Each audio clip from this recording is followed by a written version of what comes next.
بس نمیخوام دیگر زندگی کردن. جوابی مرا ده.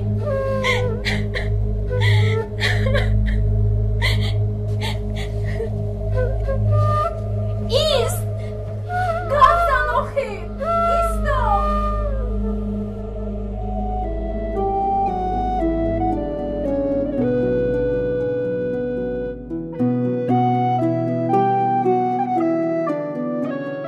اگر همین حال در دوام 2 روز خوش شود من جواب به درآمد دهم.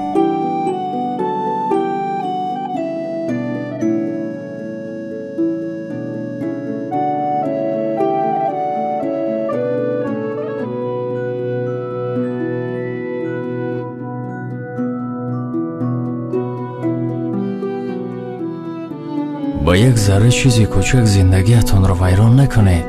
میدونید چند قدر عائله ها پشیمان هستند از جدا شدنشان.